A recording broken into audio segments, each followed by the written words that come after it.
तो हेलो बच्चों, आज का एक नया इम्पॉर्टेंट डेरिवेशन लेके आ चुके हैं, जो कि क्या है, द्विध्रुव के कारण निरक्षीय स्थिति में वैद्युत क्षेत्र की तीव्रता ज्ञात करना। इसके पहले जो वीडियो आई थी उसमें क्या थी, अच्छी स्थिति में वैद्युत क्षेत्र की तीव्रता ज्ञात करना। लेकिन ये जो वीडियो है वो है निरक्षीय स्थिति में वैद्युत क्षेत्र की तीव्रता ज्ञात करना।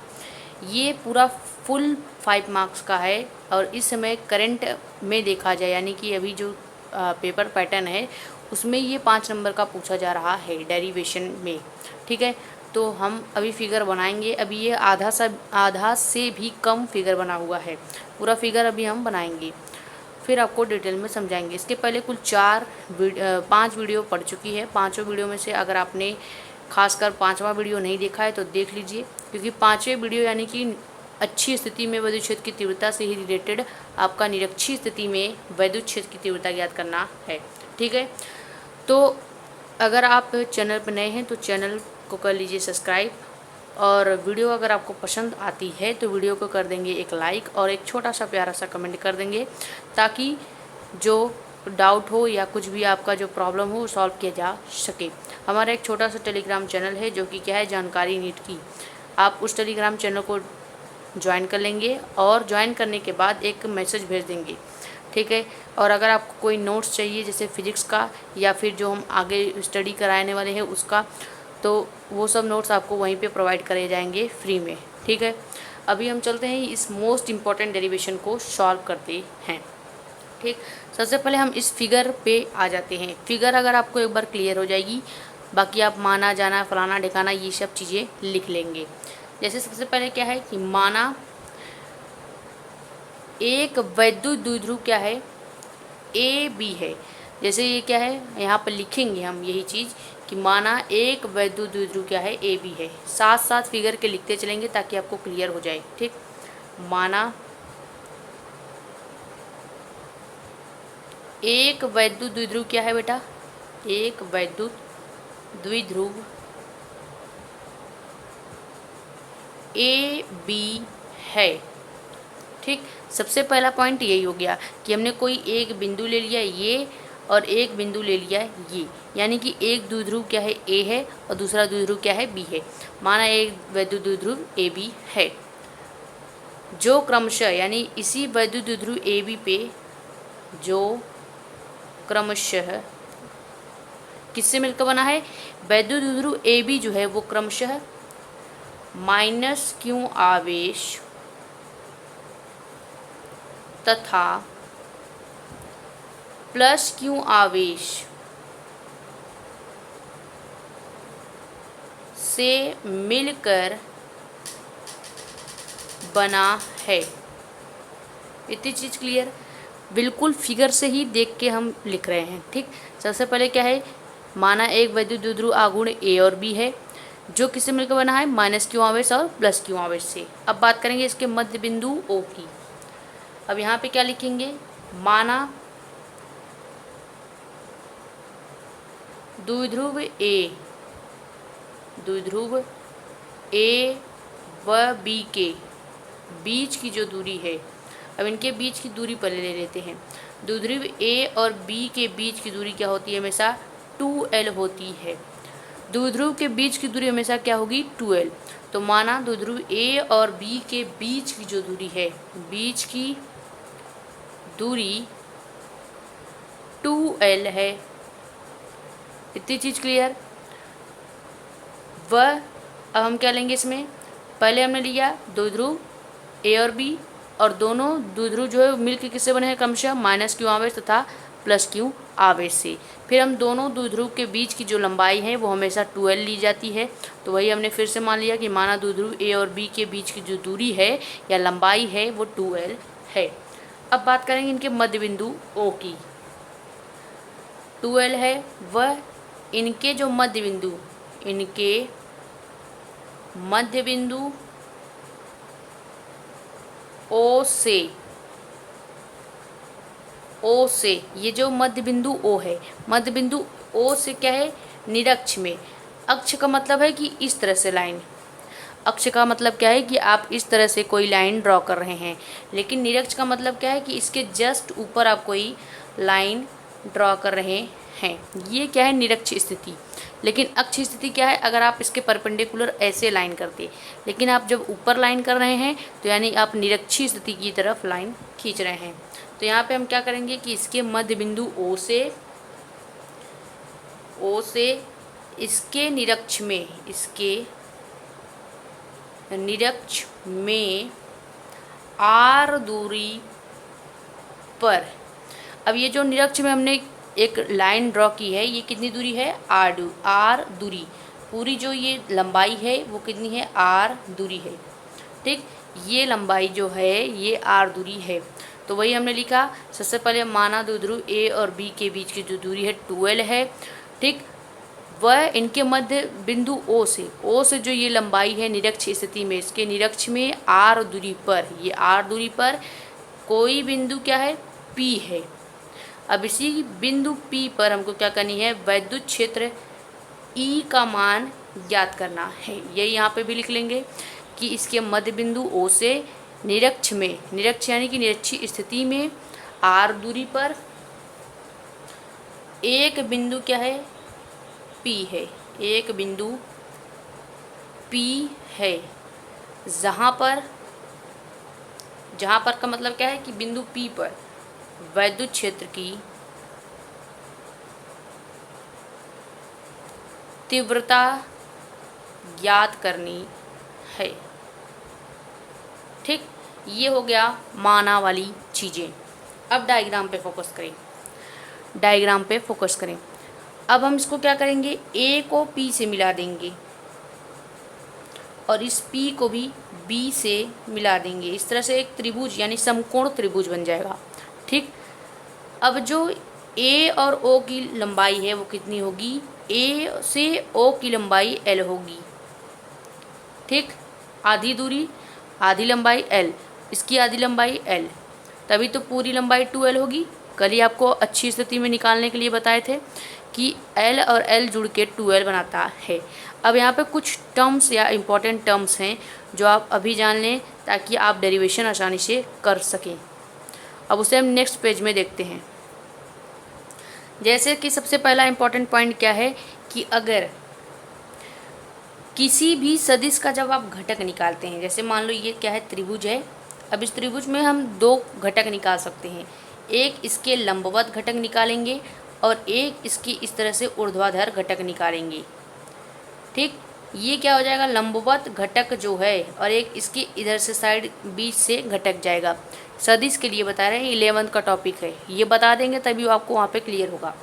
यहाँ पे जो साइन वाला पोर्शन है, साइन थीटा, ई बराबर साइन थीटा, यह साइन थीटा का जो पोर्शन है ये लंबवत होने के कारण निरस्त हो जाएगा।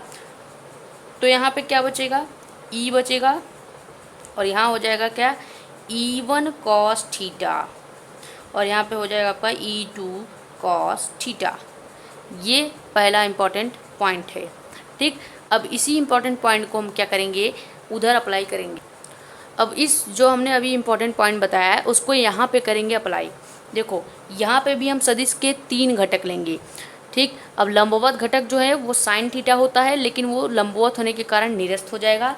तो यहाँ वाला जो घटक है, सीधे जो घटक जाएगा वो निरस्त हो जाएगा, लेकिन साइन के लिए निरस्त होगा, कॉस के लिए नहीं। तो यहाँ पे आपका 3 घटक होगा। एक तो बीच वाला घटक आपका ई होगा और ये होगा आपका E2 cos थीटा और ये आपका पहला हो जाएगा E1 cos थीटा। ठीक, यानी कि ये जो पहला घटक है यह है E1 cos थीटा, बीच में आपका E है और इधर आपका क्या है, E2 cos थीटा। ठीक, ये है आपका लंबवत घटक, ये है आपका ऊर्ध्वाधर घटक और इसके बीच से जो ये घटक निकल रहा है ये आपका क्या है, ई घटक है। ठीक, अब लंबवत घटक साइन के लिए तो हमेशा क्या हो जाता है, क्रॉस हो जाता है, यानी कि हट जाता है। तो हम कॉस के लिए लेंगे, कॉस के लिए यहाँ पे अप्लाई होगा। अगर आपको घटक नहीं समझ में आ रहा है तो आप ये पॉइंट यहाँ पे एक तरह से कर सकते हैं, याद कर लेंगे कि 3 घटक निकलता है। पहला घटक E1 cos थीटा होगा, दूसरा E2 cos थीटा होगा, बीच में ई होगा, बात ख़त्म। एक और इम्पॉर्टेंट पॉइंट है जो कि आपका जानना ज़रूरी है, आगे डेरिवेशन में काम आने वाला है। ठीक, दूसरा जो इम्पोर्टेंट पॉइंट है वो बेसिक मैथ्स का है कि जब किसी के भी जैसे 1 के करनी में कुछ लिखा है तो इसको हम किस प्रकार से लिख सकते हैं, 1 के पावर 1/3 हम लिख सकते हैं। यानी कि जब किसी की करनी में 1 लिखा हो तो सॉरी आप 1/3 नहीं 1 की पावर 1/2 लिख सकते हैं। जैसे करनी में 2 है, करनी में 3 है, तो इन सबको कैसे लिख सकते हैं, करनी जब हटता है तो करनी का जो मान होता है वो 1/2 होता है, हमेशा 1/2 ही रहेगा।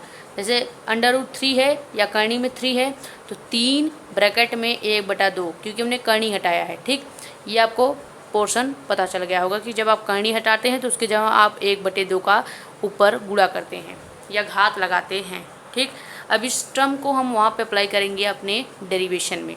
ये दोनों टर्म या इम्पॉर्टेंट टर्म थे इसलिए आपको बता दिया ताकि आप डेरिवेशन में इसे आसानी से कर सकें। तो अभी आपको ये घटक वाला पोर्शन समझ में आया। अगर नहीं समझ में आया तो आप ये E1 cos थीटा कौन होगा और E2 cos थीटा कौन होगा ये आप याद कर लेंगे, 1-2 बार करेंगे तो आपको आराम से याद हो जाएगा। अब हम निकालेंगे सबसे पहले दूरी। किसकी दूरी, हम निकालेंगे प्लस क्यू आवेश से बिंदु प्लस क्यू आवेश के कारण बिंदु P पर तीव्रता, फिर निकालेंगे माइनस क्यू आवेश के कारण बिंदु P पर तीव्रता। जैसे हमने कल वाली वीडियो यानी अच्छी स्थिति में निकाला था सेम वैसे ही निकालेंगे। और देखना अच्छी स्थिति और निरक्षी स्थिति का जो फॉर्मूला है वो दोनों सेम आते हैं, बस एक चेंज रहता है, वो अभी लास्ट में हम बताएंगे। ठीक, तो हम सबसे पहले क्या निकाल लेते हैं जल्दी से, वो क्या है कि प्लस क्यू आवेश के कारण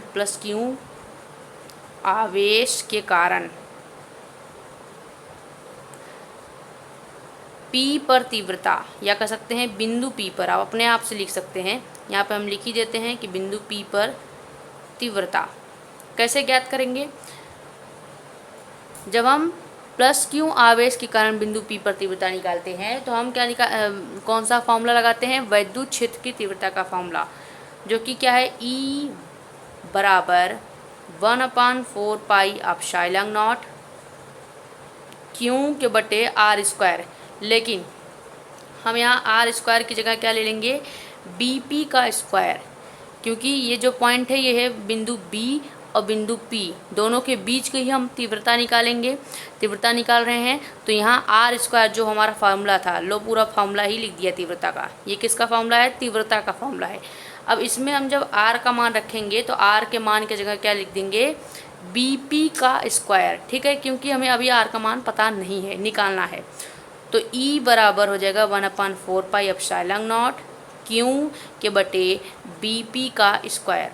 अब BP आप कैसे निकालेंगे, BP स्क्वायर है यानी कि कर्ण है। एक प्रकार से अगर हम ये वाला त्रिभुज लें, ये छोटा त्रिभुज ये वाला जब हम त्रिभुज लेंगे तो हमारा ये हो जाएगा कर्ण, ये हो जाएगा आपका आधार और ये हो जाएगा लंब। ठीक, तो यहाँ पे हम वही आपका पाइथागोरस का नियम लगाने वाले हैं, पाइथागोरस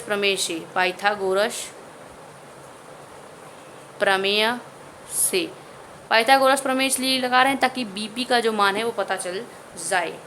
तो क्या होता है पाइथागोरस प्रमेय, कर्ण का स्क्वायर बराबर लंब का स्क्वायर प्लस आधार का स्क्वायर।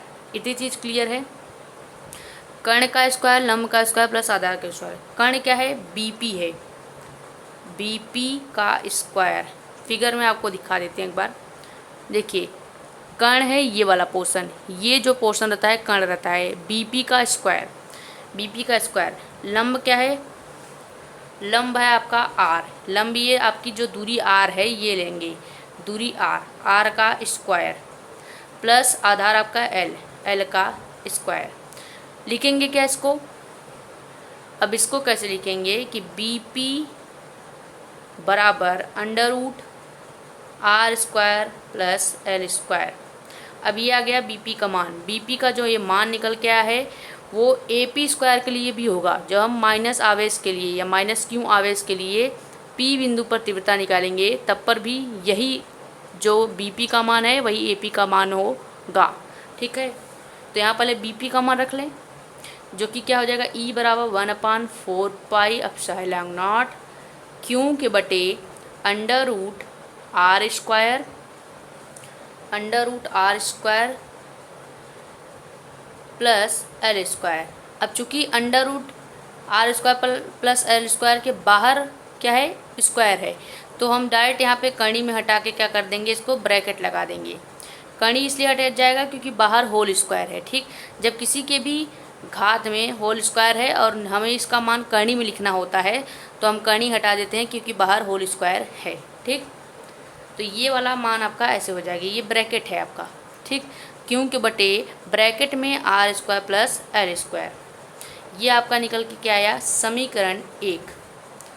ये आपका बन गया क्या, समीकरण 1। अब समीकरण 1 अगर आपको समझ में आ गया है, समीकरण 2 बनाना इससे सरल है। समीकरण 2 कैसे बनाएंगे, हम निकालेंगे कि माइनस क्यू आवेश के कारण बिंदु P पर तीव्रता।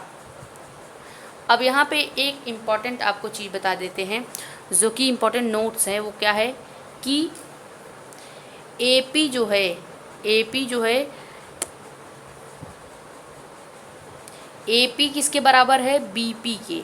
क्यों, AP जो दूरी अभी इसकी निकल के आएगी वो किसके बराबर होगी, BP के। इसलिए क्योंकि दोनों जो समकोण हैं, AP जो ये लंबाई है, यहाँ पे चित्र में देखें, पहले हमने BP का मान निकाल लिया बड़े ही आसानी से। अब हम AP का जब मान निकालेंगे तो ये भी कर्ण हो रहा है। अब चूंकि समकोण त्रिभुज है तो इसी वजह से इस कर्ण का मान और इस कर्ण का मान, दोनों का मान समान होता है समकोण त्रिभुज में। तो यहाँ पे वही नियम लागू होगा कि AP बराबर क्या होगा, AP बराबर होगा BP, क्योंकि ये दोनों क्या हैं, समकोण हैं।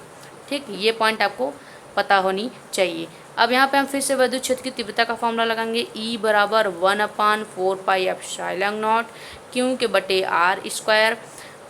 ठीक, अब BP का मान क्या था, under root R square plus L square. तो यहाँ पे हम आर स्क्वायर की जगह क्या लेंगे, इस बार माइनस क्यू के कारण P पर तीव्रता निकाल रहे हैं तो यानी AP लेंगे। जब हम प्लस क्यू के कारण निकाल रहे थे तो बिंदु P और बिंदु B लिए थे। अब हम जब माइनस क्यू के कारण तीव्रता निकाल रहे हैं तो बिंदु A और P लेंगे। ठीक, तो यहाँ पे क्या हो जाएगा, यहाँ पे इस सूत्र में हम मान रखेंगे तो E बराबर 1/4 पाई एप्सिलॉन नॉट क्यू के बटे AP का स्क्वायर। ठीक, अब इसमें हम रखेंगे मान AP का स्क्वायर, तो हमने पहले ही बता दिया AP बराबर है BP के, यानी BP का जो मान था वही रखेंगे। तो E बराबर 1/4 पाई एप्सिलॉन नॉट क्यू के बटे under root R square plus L square नहीं लिखेंगे, इस बार डायरेक्ट क्या कर देंगे, ब्रैकेट में R square plus L square और ब्रैकेट क्लोज। ठीक, अंडर रूट लगाने का कोई मतलब नहीं है क्योंकि बाहर होल स्क्वायर है। जब बाहर होल स्क्वायर होता है तो अंडर रूट हट जाता है अपने आप, खाली बस आर स्क्वायर और एल स्क्वायर लिखा जाता है। यह आपका समीकरण 2 बन गया। अब समीकरण 1 और 2 दोनों के लिए हम क्या निकालेंगे, परिणामी तीव्रता। समीकरण 1 और समीकरण 2 के लिए परिणामी तीव्रता कैसे निकालते हैं, परिणामी तीव्रता, इसके लिए हम हमेशा ये वाला फॉर्मूला लगाएंगे, E बराबर E1 cos theta plus E2 cos theta. ये क्यों लगाएंगे, अच्छी स्थिति में हमने क्या लगाया था परिणामी तीव्रता का फॉर्मूला, E बराबर E1 प्लस E2, या सॉरी E बराबर E1 माइनस E2। लेकिन हम निकाल रहे हैं क्या, निरक्षीय स्थिति पे, और निरक्षीय स्थिति पे देखिए आपको यहाँ पे जो ये घटक है इसको भी लेना पड़ेगा, E1 cos थीटा और E2 cos थीटा परिणामी तीव्रता निकालने के लिए। तो यहाँ पे परिणामी तीव्रता का जो पूरा फॉर्मूला हो जाएगा वो हो जाएगा E बराबर E1 cos theta plus E2 cos theta. अब इसमें कुछ नहीं करना, आपको समीकरण 1 का ये मान और समीकरण 2 का ये मान cos थीटा के साथ लिख देना है। देखिए कैसे लिखेंगे, E बराबर हो जाएगा आपका क्या, E1 का मान है आपका क्या, E1 का मान है 1/4 पाई एप्सिलॉन नॉट क्यू के बटे ब्रैकेट में R square plus L square, cos theta यहाँ पे गुणा होगा कॉस थीटा, ये पॉइंट का मतलब है कि गुणा हो रहा है, प्लस E2 कॉस थीटा का मान क्या है 1/4πε0 क्यू के बटे R square plus L square, और यहाँ डॉट लगा के यानी कि क्रॉस लगा के या गुणा करके कॉस थीटा। ठीक, इतनी चीज़ क्लियर। अब ये जो समीकरण बना है कैसे बना, हमने ये समीकरण 1 का मान लिया, E1 का मान ये है, E2 का मान ये है। कॉस थीटा आपके फॉर्मूले में है, कॉस थीटा और कॉस थीटा वो हमने वैसे ही रख लिया। अब इस जो समीकरण बना है इसमें कॉमन आप क्या कर सकते हैं, अब आप यहाँ पे फोकस करें। आप इसमें कॉमन क्या कर सकते हैं, इसमें आप कॉमन करेंगे E बराबर 1/4πε0 क्यू के बटे R square plus L square, ये आप पूरा कॉमन कर लेंगे। क्यों, क्योंकि देखिए ये सब में मिल रहा है। E1 का मान भी पूरा यही है 1/4πε0 क्यू के बटे R square plus L square.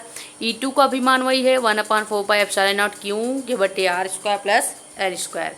तो ये दोनों पोर्शन हम कॉमन कर लेंगे और बचा हमारा क्या ब्रैकेट में 2 कॉस थीटा। ठीक, ये हमारा कॉमन लेने के बाद बचा है। अब यहाँ पे एक आपको कॉस थीटा का फॉर्मूला अप्लाई करना पड़ेगा। तो कॉस थीटा का जो फॉर्मूला है ये बेसिक मैथ्स का है, लेकिन हमें यहाँ पे बताना पड़ेगा। कॉस थीटा का मान क्या होगा, कॉस थीटा जो होता है आधार बटे कर्ण। ठीक, तो यहाँ पे हो जाएगा कॉस थीटा बराबर आधार का मान क्या था, आधार चलो चित्र में आपको दिखाते हैं, आधार का मान है L। ठीक, और कर्ण आपका क्या है, कर्ण आपका ये रहा R square plus L square, क्योंकि यहाँ पे देखो हमने निकाला है कर्ण का मान।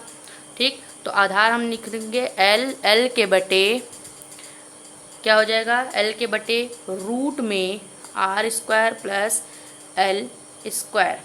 ठीक, यहाँ कॉस थीटा की जगह हम यही मान रखने वाले हैं, ये वाला मान जो कि L बटे रूट में R square plus L square है। तो यहाँ पे मान रखेंगे E बराबर 1/4πε0 क्यू के बटे R square plus L square गुणे 2।